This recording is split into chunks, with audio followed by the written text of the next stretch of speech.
Πήγε λοιπόν ένας άνθρωπος μαζί με την οικογένειά του, ο οποίος δεν πίστευε καθόλου. Δηλαδή δεν πίστευε αυτά που λέγανε, ούτε περί θαυμάτων, ούτε περί τίποτα. Του είπε λοιπόν ένας Άγιος Γέροντας, πήγαινε στη Μυτιλήνη ή στη Σύμη, αλλά εάν θέλεις πήγαινε στη Μυτιλήνη, εκεί να προσκυνήσεις την εικόνα του Ταξιάρχη.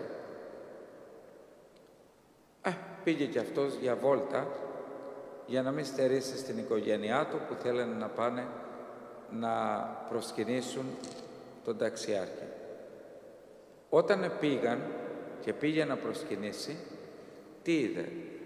Το πρόσωπό του, όπως βλέπετε αυτή τη μορφή, το πρόσωπό του κατάμαυρο, τόσο πολύ που άνοιξε και έκλεισε τα μάτια του και τον έπιασε φόβος, ρίγος. Και εκείνη τη στιγμή έχασε το φως του. Είναι από τα γραμμένα θαύματα εκεί, γιατί καταγράφουνε, ως φαίνεται υπάρχει κάποιο βιβλίο που καταγράφουνε τα θαύματα. Δεν έχω πάει ποτέ ούτε στη Σύμη ούτε στη Μυτιλήνη, που είναι και οι Άγιοι που αγαπάω, ο Άγιος Ραφαήλ, Νικόλαος και Ειρήνη, αλλά είναι και η Παναγία της Αγιάσου, ευλογημένον εσύ. Λοιπόν, άρχισε λοιπόν ο φόβος του, έπαθε ο άνθρωπος, τον είδαν η οικογένειά του και του είπαν τι τρέχει.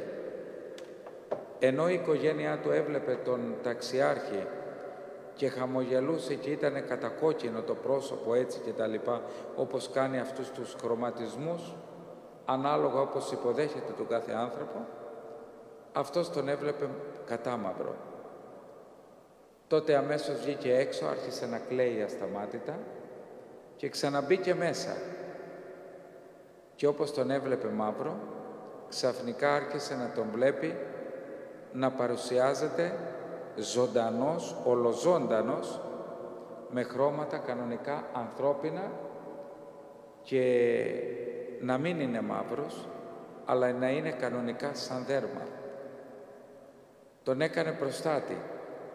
Πήρε μία μεγάλη εικόνα και την έχει στο σπίτι του και την έχει με το καντήλι και παρακαλεί συνέχεια τον Ταξιάρχη σε κάθε του βήμα. Όποιος λοιπόν δεν πιστεύει στη χάρη του Ταξιάρχη, μπορεί να το λέει «δεν πιστεύω». Πολύ ωραία. Όταν θα πάει στη Μυτιλήνη ή στη Σύμη, και ιδιαίτερα στη Μυτιλήνη, ας πάει να το γνωρίσει και εκεί να του πει και να του μιλήσει. Τότε έχει να καταλάβει πάρα πολλά. Είναι από τα μεγαλύτερα φαινόμενα και θαύματα της Εκκλησίας μας. Είναι έτσι ή κάνω λάθος, Παπασπύρο? Έτσι είναι ακριβώς. Έχει δημιουργηθεί, ξέρεις την ιστορία του, πώς έχει γίνει? Έγινε μία σφαγή νομίζω στο μοναστήρι. Έτσι. Από τους ασκητές που ζούσαν εκεί, τους Ναι. κατέσφαξαν όλους. Ναι, ναι.